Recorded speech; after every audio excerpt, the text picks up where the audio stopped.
de estar junto com vocês. Eu agradeço a direção da casa que me dá uma oportunidade a mais de buscar junto com vocês um aprendizado. Conhecermos pessoas que passaram na doutrina espírita com muita luta, com muito sacrifício, para trazer até a nós esse conhecimento. Uma oportunidade a mais de conhecermos as leis divinas e também uma doutrina que nos dá oportunidade a todos nós de podermos estar tanto de um lado como de outro. Oportunidade de trabalho, de podermos, numa casa, termos condições de estarmos auxiliando aquelas pessoas que têm necessidade. Como nós também recorremos uma vez e continuamos a recorrer, porque espíritos em evolução como nós somos, sempre temos necessidade da ajuda, do auxílio, do plano espiritual e daqueles que são responsáveis para trazer até nós os passos. O tema que nós temos na noite de hoje, de um espírito que praticamente todos nós aqui na casa temos conhecimento, que é Caiba Souza Júnior. Ele vem deste livro, ao qual, muito bem escrito pela pessoa, contando toda a sua trajetória, todo o seu caminhar, e colocou na frente o bandeirante do Espiritismo. Por que o bandeirante do Espiritismo? Né?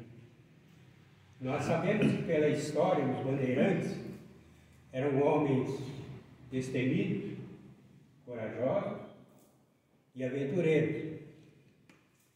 E não tinham medo de se filtrar pelas selvas afora, mas com a finalidade de buscar ouro, pedras preciosas e, infelizmente, na sua caminhada, escravizar os índios. Pessoas que tinham uma bandeira. A bandeira deles era daquele rei que financiava as suas viagens.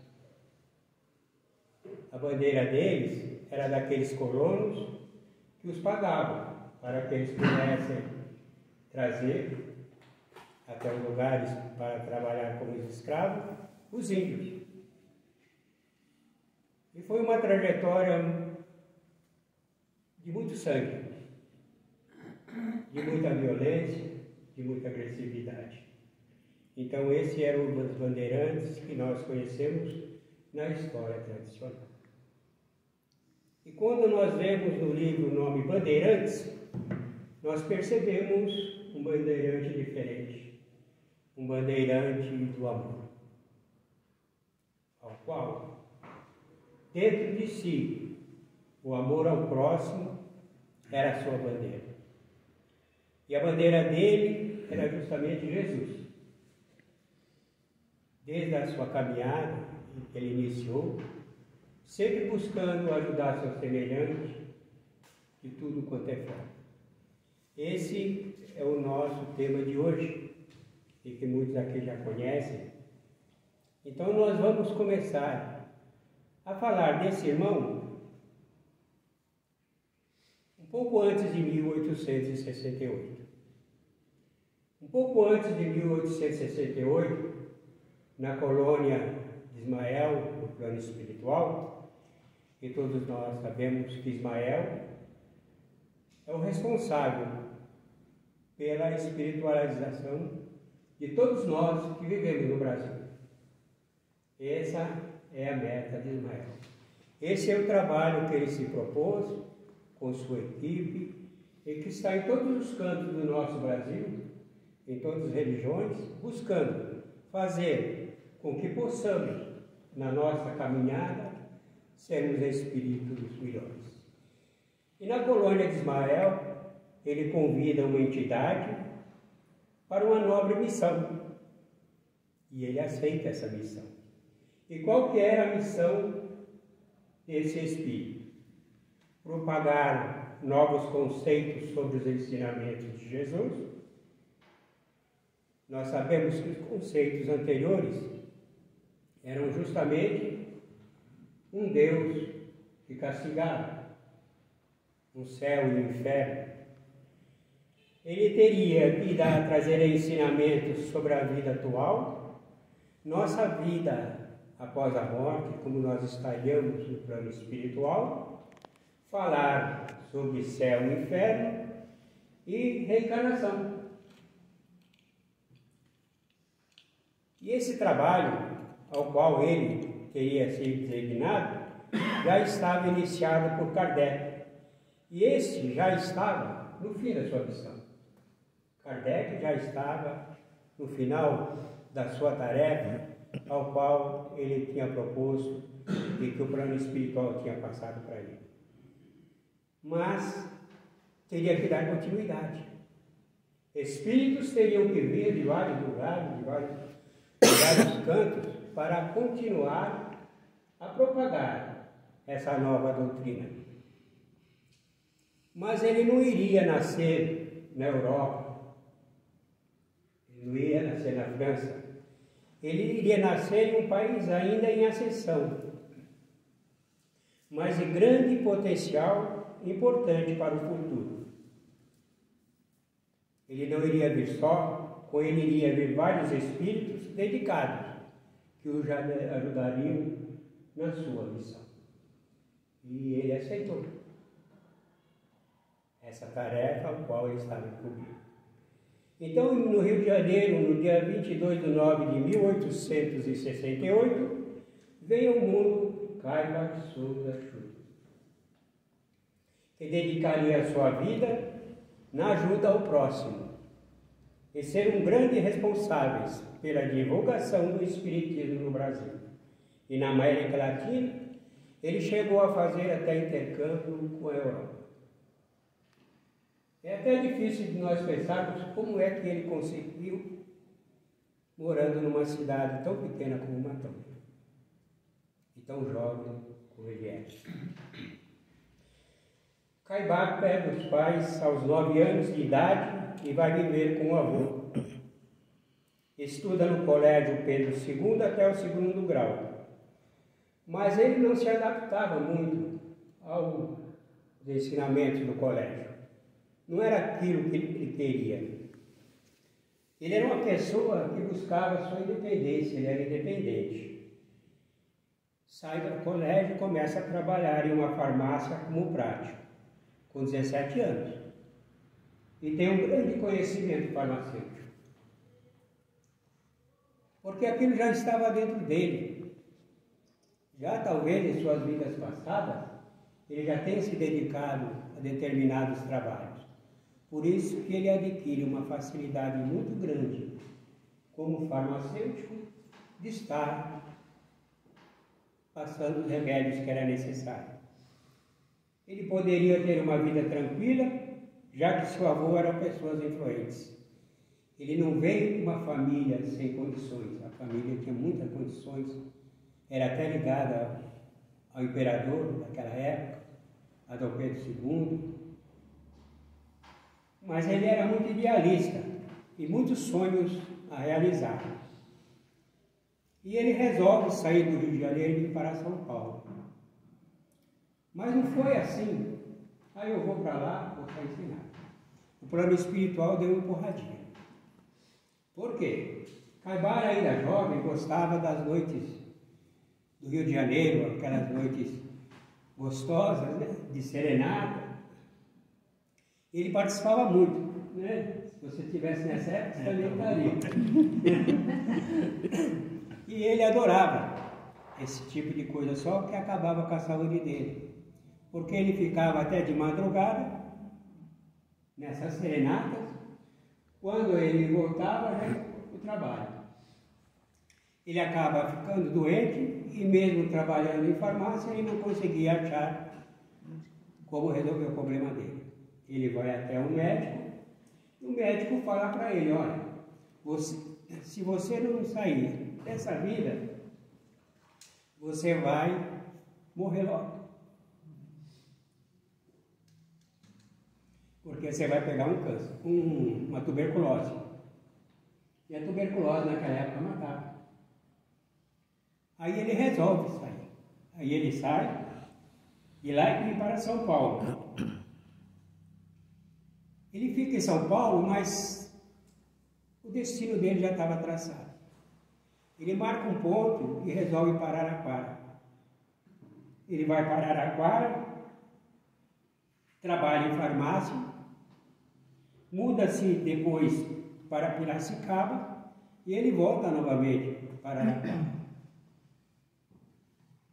Como ele era uma pessoa muito inquieta, ele resolve sair de Araraquara e ir para Matão.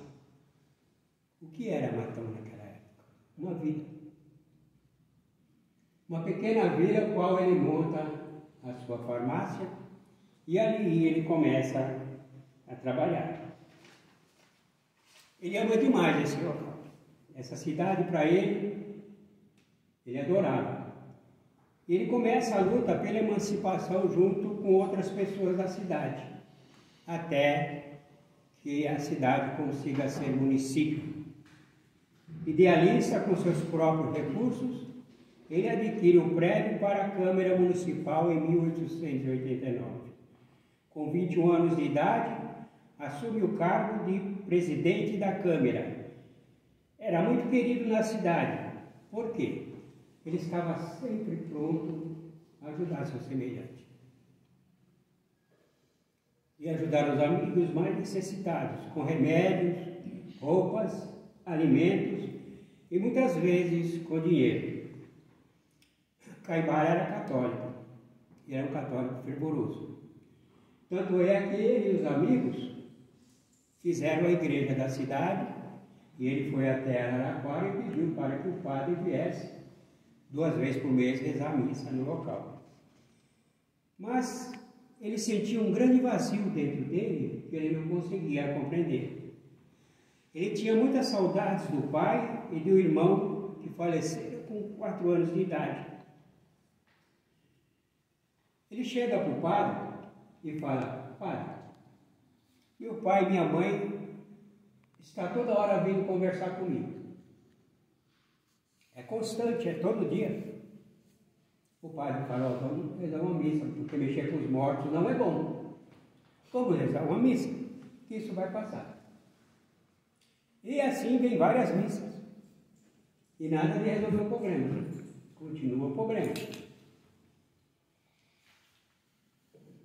Aí ele conhece uma pessoa que era espírita, mas era aquele espírita que ainda estava iniciando e que não tinha conhecimento dos livros de Kardec, como era no começo, como muitas pessoas lembram daquele centro feito em casa, com alguns estudos, com os trabalhos mediúnicos, mas sem ter um caminho exato. Eram coisas que aconteciam porque os médiuns vêm com os tempos. E cada lugar vai ter um médium que tem necessidade, assim como eram as benzedeiras. Quantos de nós não passamos por a mão de uma pessoa que benzeia, né? Quantos lugares ainda não tem necessidade dessas pessoas? Então Deus vai colocando tudo de acordo com a necessidade. Ele conhece a doutrina espírita através do médium Manuel Calixto. Ele vai até ele, explica a situação e pede para que faça sendo feita uma reunião para conversar com esses espíritos que estão atormentando ele. No comecinho o pessoal fala que não, porque já fizeram uma vez e não deu certo, deu confusão, mas ele insistiu tanto que resolveram fazer. Aí começa a aparecer várias sessões, e numa das sessões ele recebe uma mensagem do seu pai. Mas o que mais marcou ele foi uma mensagem que ele recebeu de Dom Pedro II, relembrando fatos da sua convivência no Rio de Janeiro, fatos que somente ele sabia. Aí Caibá resolve não ficar parado ali, mas aprofundar seus conhecimentos espíritas. E através do morador de Itápolis, João Rosa Pereira, começa lendo a revista Reformador e o Livro dos Espíritos. Com Caibá, o grupo vai aumentando, as reuniões passam a ser na casa de Caibá. Então a reunião mudou de local, era na casa dele. Como ele era muito respeitado, o pessoal não começou a provocar confusão, né? Estava tudo tranquilo. Ele se dava bem com o padre que ia lá rezar a missa, embora o padre não concordasse com ele, mas eles não tinham problema. Ele resolve casar-se. Ele casa-se com Maria Elvira, que muito o ajudaria na missão, apoiando todo o seu trabalho. Deus vai colocando na nossa caminhada, quando a pessoa tem uma tarefa a cumprir, pessoas que vão estar junto, que estão preparadas para estar junto. E essa pessoa que ele casou o ajudou muito, trabalhou ao lado dele, onde ele resolvia fazer os problemas lá, ela estava junto. Os trabalhos que ele fazia na casa, ela estava junto. Em 15 de 7 de 1905, em Matão, ele funda o primeiro centro espírita, Amantes da Pobreza, que existe lá até hoje. O pessoal que foi lá, né? Está lá até hoje. No mesmo ano, ele abre o jornal O Clarim. O Clarim é uma outra passagem de um fato interessante, como surgiu o Clarim. Na verdade, a Igreja Católica de Araraquara mandou um padre para que fechasse o centro espírita. Um padre influente, um padre austro, e esse padre se mudou para lá. E deu muita confusão entre ele e o padre. Mas ele não desistia. Então, para responder às questões, aquilo que o padre buscava fazer contra o Centro Amantes da Pobreza, ele fundou o Clarim para poder dar a resposta. E um outro jornal. Então, ele era uma pessoa que não amava briga, mas ele não perdia tempo. Ele era austero. Ele não deixava sem resposta quando ele era atacado.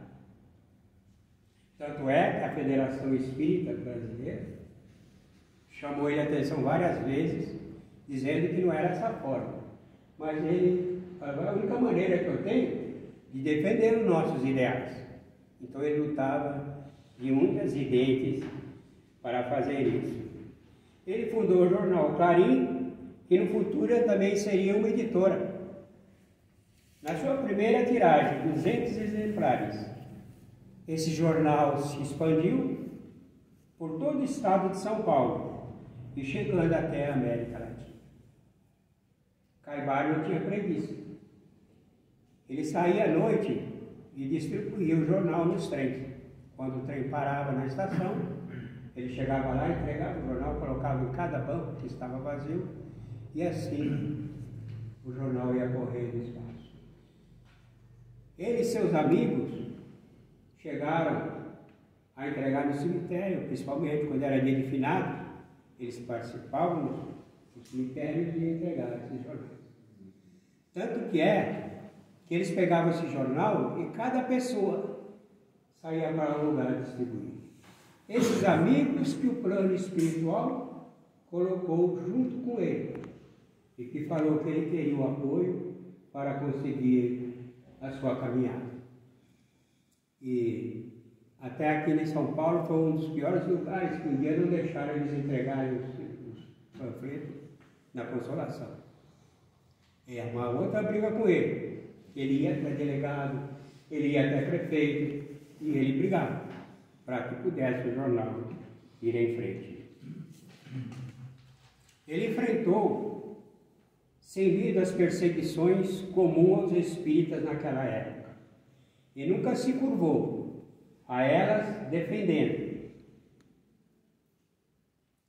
em praça pública o direito à liberdade do culto à religião. Quando o centro espírita quase teve que fechar as portas por pressão desse padre e outros fanáticos, não conseguiram. É um dos fatos que acontece. O padre resolveu acabar com o centro mesmo. Ele arrumou o pessoal e resolveu fazer uma passeata até o centro, mas armados de paus, de pedra, de punhais. O delegado avisou Caibar que isso ia acontecer, mas ele falou: não, eu vou abrir o centro naquela hora. E vou fazer a minha palestra, que eu tenho necessidade de fazer, para que todos pudessem ouvir. Nesse dia, Caibar Schultz pediu para que as mulheres e as crianças saíssem e ficou somente ele e os homens. Quando o padre chegou, fazendo a maior arruaça, preparado para invadir, aparece uma ajuda do plano espiritual. No lado do centro tinha uma pessoa que era um político influente e que a esposa dele tinha ganhado uma criança naquela época e ela estava se refazendo. Ele sobe ao muro e acaba com a bagunça, fazendo com que todos fossem embora. Então sempre teve alguém.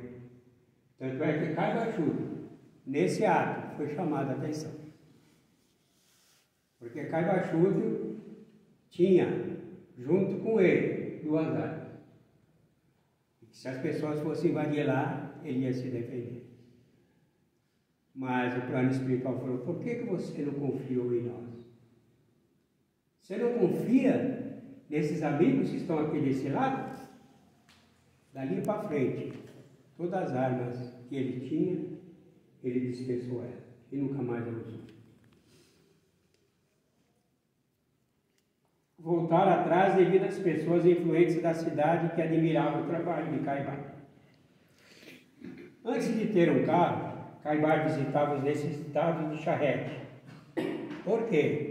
Nós sabemos que é zona rural. A zona rural tem vários sítios, fazendas, e ele sabia que lá havia muitos necessitados. E ele saía, ia até lá nesses lugares, andando de charrete, e voltava, correndo os perigos dos lugares que tinham matas fechadas, e voltava. Ele fazia isso constantemente, antes mesmo dele ser espírita. A pedido de amigos, ele inicia a evangelização infantil para crianças, no qual sua esposa muito se empenhou. Em 15/2, com 57 anos, ele funda a RIE, Revista Internacional Espírita. Essa revista ia para fora do Brasil, era distribuída em outros lugares.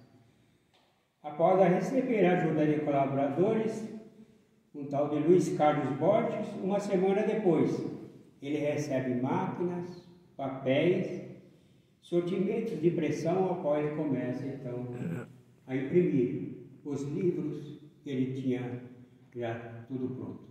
O que precisava era imprimir para poder passar para as pessoas. Caibar traduzia para o português livros de Charles Richard, Lombroso, e livros que vinham também em inglês, italiano e francês. Ele traduzia tudo isso. Ele foi o pioneiro da propaganda no interior pelo rádio em 1936. Com 68 anos, ele ia uma vez por semana para Araraquara fazer um programa na rádio. Dessas palestras, ele publicou um livro com 206 páginas. No rádio também ele teve problema. Quando ele começou a circular em várias estações de rádio, o clero da cidade fez com que cada emissora de rádio retirasse o programa dele fora. Então, mais uma vez, ele teve problema com aquelas pessoas, por não ter conhecimentos, buscam atrapalhar aqueles que estão buscando fazer o bem ao próximo. Não são todos os padres, era uma minoria, mas essa minoria sempre era muito influente. Como jornalista, ele manteve uma seção de crônicas espíritas e reportagens no Correio Paulistano. Sua bibliografia é vasta. Ele tem 14 obras escritas. Destacamos a Gênese da Alma, Parábolas, Ensinos de Jesus, Vidas e Atos dos seus apóstolos.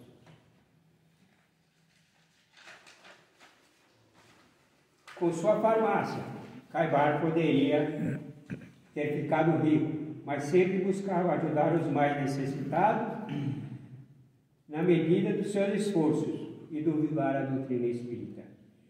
Caibar era um modelo de benevolência, amor ao próximo e perseverança dos seus ideais. Sua casa, muitas vezes, foram transformadas em hospitais. Eles pegavam aquelas pessoas que não tinham condições e levavam para dentro da sua casa. E a sua esposa lá estava do seu lado, auxiliando essas pessoas.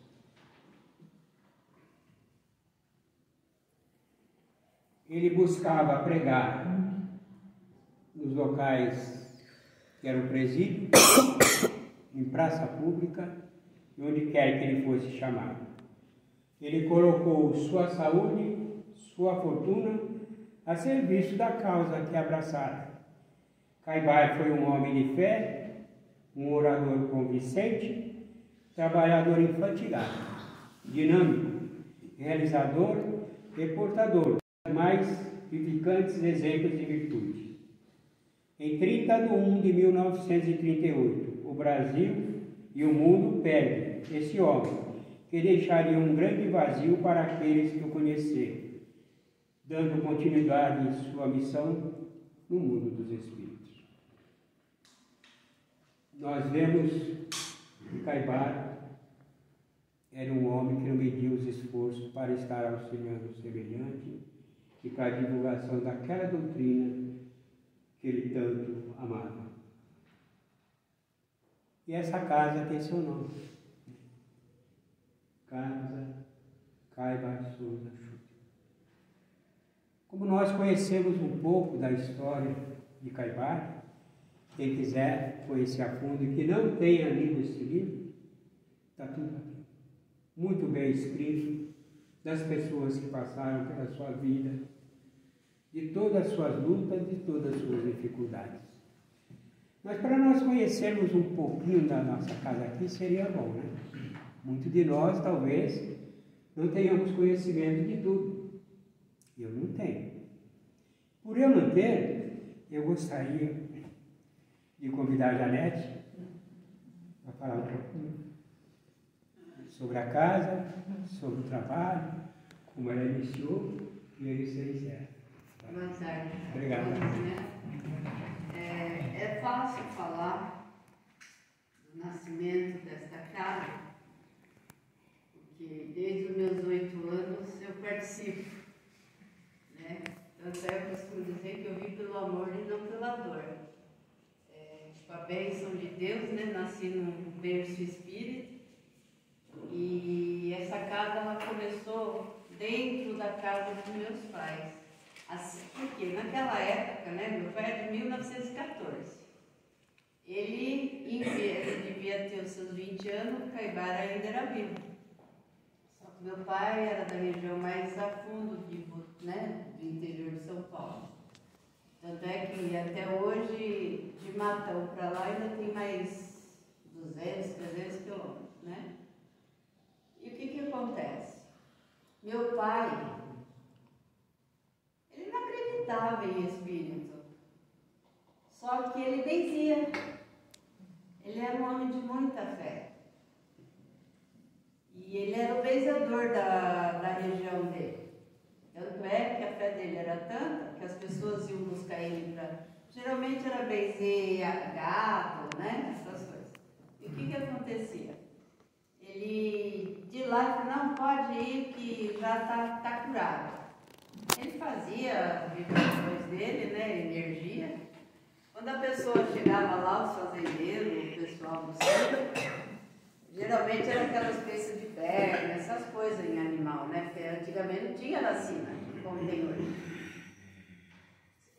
Eles chegavam lá, os vermes estavam tudo no chão. Aí ele falava, chegando lá, tá curado, você só passa violeta. Naquela época eles passavam aquele remédio azul lá, né? E o contato do meu pai com a espiritualidade veio com 22, 23 anos da idade dele. Ele, como se diz, né? Conheceu tio Antônio Pimentel, carinhosamente tio Antônio Pimentel, porque ele não era da família, mas a gente tudo pequeno, meus irmãos, né? Nós somos em 7, cresceu conhecendo essa família como nossos tios. Era ele e a esposa dele. E acabou colocando, né, meu pai dentro da doutrina. Foi, vamos dizer, o mentor do meu pai. E meu pai continuou o trabalho, né, e veio para São Paulo. Tanto ele lá passou a ser médium receituário, ele receitava e tal. Quando ele veio para São Paulo, os mentores da casa, que ele já vinha sendo acompanhado, acho que pela equipe Caibar, né? Porque, como fala, ele punha os enfermos dentro de casa, meu pai era igual. E o que acontecia? Quando ele veio para São Paulo, os mentores falaram que o nosso irmão agora não vai mais poder receitar, porque lá tem os homens de branco, que eram os médicos. Aqui tinha médico já, no interior de São Paulo não tinha, mas aqui tinha, era a capital. Em resumo, o que aconteceu? Ele trouxe o trabalho que eles realizavam lá para a casa dele, para dentro da sala, né? Eu nasci aqui em São Paulo. Eu costumo dizer, a casa tem 51 anos porque ela foi feito o CNPJ, foi registrado, foi tudo bonitinho. Mas ela acontece, acho que já desde a época do interior, né? E veio para cá, e aí começou então na sala do meu pai as reuniões mediúnicas. Eles liam o Evangelho, liam o livro dos Espíritos, eles faziam os estudos deles, e eu sempre ouvindo, né? E no caso, em um dos trabalhos, na época tinha o seu Nelson, a dona Norinda, eram os médios na época, né? Tinha o meu pai, minha mãe, meu irmão, que era já moço, mas também participava das reuniões e tal. E numa dessas reuniões, esse seu Nelson, ele era um médium sonâmbulo. Tanto que era assim, era a casa do meu pai, tinha 1, 2, na terceira casa era a casa deles. Ele só acordava quando ele entrava na casa dele. A mediunidade dele era tão, né, que ele só acordava, tanto é que a esposa dele acompanhava.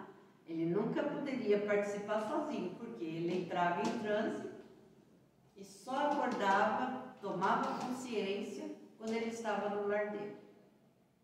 E numa dessas reuniões, esse médium, ele recebia o pai Jacinto e o Pena Branca, era um índio, e esse pai Jacinto era um preto velho, pai Jacinto Pena Branca. E numa dessas reuniões, pessoas, né, davam um nome, queria, né, tinha um trabalho, ajudava na parte material, espiritual. E numa dessas reuniões, meu pai perguntou pro pai Jacinto quem era o mentor daquele trabalho do lado espiritual. Ainda ele brincou, o senhor não sabe? É Caivaxute. Ele é o responsável pelo nosso trabalho aqui espiritual. Beleza. Quando então os trabalhos continuaram dentro da sala, tudo, teve uma época, que eu tenho que contar isso, teve uma época um médico, que era médium, teve dentro da casa, da minha casa, da casa dos meus pais, mais de 200 pessoas lá dentro, para ir num trabalho que esse médico vinha uma vez por mês, cada 2 meses, eu não lembro mais. Eu era menina, né? Moça. E eles atendiam. Tanto é que na rua, eu não lembro, não sei o nome da rua da sua casa. Gabriel de Galli. Da Gabriel Rua de K, Galli, né? tinha um menino que ele não andava. A mãe dele era até descadeirada de levar ele aqui. Esse menino hoje anda. Não sei se ele já desencarnou. Mas foi dentro do trabalho desse médico. Só que é aquela história, ele receitava e levava os remédios. E vendia. Só que isso não pode, né? Mas na simplicidade do meu pai, daqueles que queriam ajudar, né? Aceitou. E esse médico foi o responsável, falou, vocês têm que abrir um centro. Não pode ficar dentro de casa. Tem que abrir um centro, vocês têm condições de abrir um centro. Vai atrás para abrir um centro. E assim, meu pai acatou. E ele não foi mais, né? Porque eles foram devagar, não podendo mais fazer esse trabalho. E aí meu pai foi atrás. Então, um grupo, né, de pessoas que são os fundadores da nossa casa. Aí teria que pegar a primeira ata para ver os nomes, né? Que eu me lembro, era o seu Nelson, Dona Norinha, o Rubens, 30 pessoas. o Wilson. 30 pessoas. Tinha umas 30 pessoas. Não dá para falar nome. Não dá para lembrar todos, mas os mais principais eram os que começou lá na sala, né? Que abriu realmente o trabalho da nossa casa. Quando foi para registrar, aí chegou lá para nada mais justo, o mentor do nosso trabalho é Caio Baixute. Só que aí quando meu irmão chegou lá para cadastrar no registro de imóveis lá, que tem que fazer o CNPJ, o rapaz lá, eles não aceitaram, não, tem muito centro Caio Baixute. E tinha o centro Caio Baixute lá de Matanga, que era o principal, né? Aí ele falou, não, vamos ver lá se vocês acham outro nome, tem muito centro espírita Caio Baixute. Meu irmão, então, não quis registrar, ele voltou. E conversou com o grupo, falou, olha, eles não... Aí a intuição do plano espiritual, não tem como. Aí meu pai falou, não, tudo bem, tem que ser Centro Espírita Caio Baixute, amor e verdade. É a bandeira da nossa casa, amor e verdade. E assim começou com muita luta, né? Continuou ainda, acho que 1 ano, não tenho certeza, dentro da casa dos meus pais, ainda na sala. E depois que aí meu irmão construiu e fez a garagem, só que ele não tinha carro, não ia usar, cedeu. Aí então ali começou, aí foi a primeira turma de evangelização. Eu com 15 anos, mas já tinha um pouquinho de conhecimento, né, da doutrina, do evangelho, não da doutrina. Da doutrina nem hoje eu tenho, né? Estou aprendendo. Mas tinha um pouquinho de evangelho. Aí, com muita vontade, com a ajuda do meu pai, né? Foi a primeira turma. A Marta, a Maísla, a Miriam, a Estela, acho que foi da segunda turma, não lembro mais. Eu sei que teve uma turminha que começou lá na nossa sede lá. E a luta nossa trabalhando. Então, teve livro, ouro, né? Tudo. Aí apareceu o nosso amigo Sérgio, um japonesinho que ajudou muito meu pai. Eles vinham para... aí, beleza. Conseguiram o terreno. Por que a nossa casa é aqui? É tudo guiado pelo plano espiritual. Ela não é por acaso que ela está aqui, né?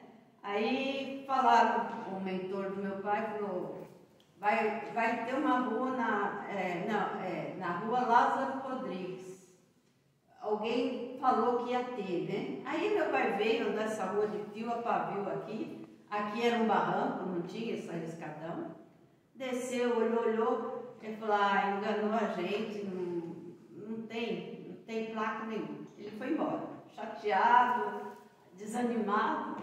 Aí quando chegou lá, o mentor, volta lá que a placa está lá. Aí ele é obediente, ele voltou, a placa está lá. Né? Vence. estava nas condições de entrada, aí ele continuou as prestações e ficou o terreno aqui para nossa casa. Aí foi outra luta de trabalho, de festa, de chá beneficente, só que a gente fazia na escola da Vila das Belezas. Renato Braga era lá na época. Alberto Badra. Hoje. Alberto Badra. Antes era Renato. Renato Braga, que eu estudei lá. Não, no primeiro lá. No primeiro. Tá. Aí veio para cá esse outro. Então veio mais perto de nós, a gente fazia ali também. Tivemos frequentadores que trabalhavam no primeiro era a Dona Vilma, que também fazia parte do então ela trabalhava lá de servente, e aí ela conseguia com a diretora, então nós fazíamos esses eventos, e com isso nós conseguimos iniciar a nossa casa. Essa parte aí foi aumentada, é que naquela época não existia fotos, né? Porque máquinas era muito cara, era salão sempre foi desse tamanho. Ali eram os banheiros, né? Era 2 banheiros, aqui virou aí esse corredor era uma cozinha, onde a gente fazia às vezes eventos, sopa para as crianças, porque a evangelização veio para cá, né? Então a nossa casa, como foi falado do Caibar, ele dava muita importância para as crianças, e a nossa casa também. Já tivemos nessa casa quase 200 crianças de sábado, né? Mas as coisas vão evoluindo, né? Aí acaba, só vai ficando mesmo quem precisa mesmo, né? E assim nasceu a nossa casa, através dos trabalhos de evangelização, quando veio para a sede, né? Lá, depois viemos para cá. Então foi de muita luta. Eu lembro do meu pai, desse Sérgio, de virem aqui trabalhar, mutirão, né? Acho que nem sei se tinha alguém deles era pedreiro, tinha algum pedreiro que vinha também, né? Eu já não lembro, mas a maior parte da formação dessa casa foi voluntária. Foi voluntária. E para atualizar ela, meu irmão fez o desenho, que ele é desenhista, né? O Wilson, era do grupo, ele fez a planta e aí assim cresceu a nossa casa. Aí isso era só aqui embaixo, né? Aí subia e tinha só um cômodo lá em cima, e era tudo aberto aqui em cima. E aí foi evoluindo, hoje a nossa casa tem as salas de aula para as crianças, porque na época que começou era tudo junto as crianças, né? Aí já tivemos condições de fazer por idade, está aí a evangelização até hoje funcionando, como todo o resto da casa. E assim, nessas idas e vindas do meu pai aqui, trabalhando, ele vinha às vezes sozinho, que ele era teimoso, né? Ele teve um acidente de quebrar os 2 pulsos. Aí os mentores falaram que porque meu pai, a nível de hospital, ele é de médico, né? Meu pai era paraplégico de um acidente que ele sofreu, né? Lá no interior ainda, que ele ficou 1 ano sem andar, aí começou a se arrastar, voltou a andar. Então, pelos médicos, meu pai era aleijado, paraplégico, mas ele não era, não. Ele veio para São Paulo, foi trabalhar no Matarazzo, carregava 60 quilos nas costas, de farinha, né, que ele era ajudante. Em resumo, quando chegou aqui, ele quebrou os 2 pulsos aí, caiu do andaime de 3 andares aí, para não ir de cabeça, né? Aí os mentores puxou ele. E meu pai pensa que ele perdeu as forças do pão? Não. Só que os mentores falaram, ó, o senhor se acalma, que o senhor está dando muito trabalho para a espiritualidade. Ele foi chamado a atenção numa das reuniões, né? Eu sei que o pessoal fala, ele mesmo não falava nada. Não foi só Caibar que foi chamado? Não. Ele foi chamado a atenção por fazer arte, né? Vim sozinho trabalhar, caiu e graças a Deus não bateu a cabeça, mas, né? E os mentores, então, chamou a atenção dele que ele estava dando muito trabalho, então que ele se acalmasse. Aí ele se acalmou, deixou, aí, né, deixou para os outros darem continuidade aí nas construções. E assim foi. Outra coisa interessante que a casa, nesses 51 anos, começaram a falar o centro dos seus domingos, começaram a dar nome. Ah, no centro do seu Domingos, no centro do seu Domingos. Ele não gostou disso, porque não era o centro dele, né? Era o centro de todos, da comunidade, né? Do trabalho espiritual. Aí, e a gente não conseguia pôr outro presidente, era sempre ele. Aí veio o seu Orlando, né? Também foi presidente aqui, acho que uns muito tempo também, porque também não conseguia ninguém para pegar a presidência.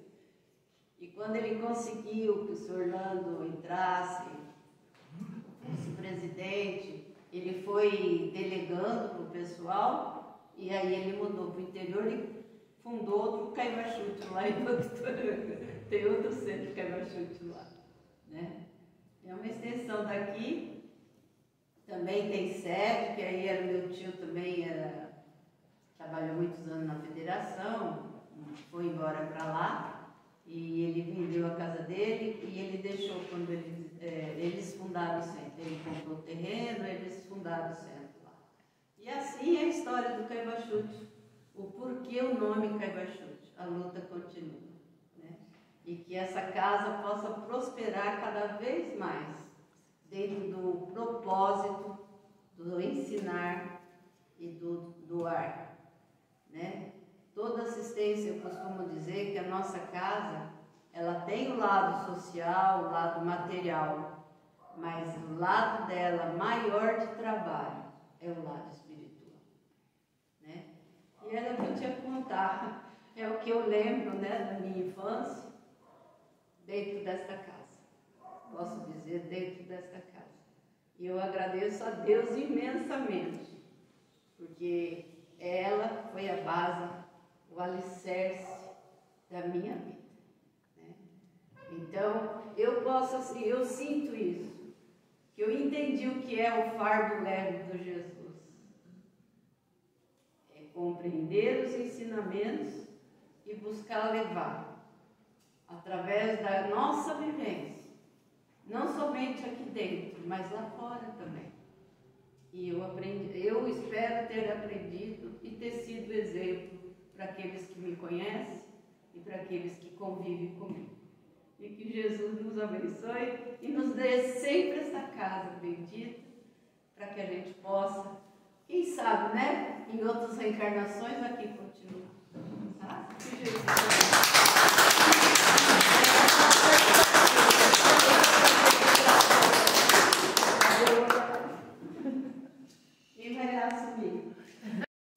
Agora vai, agora vai.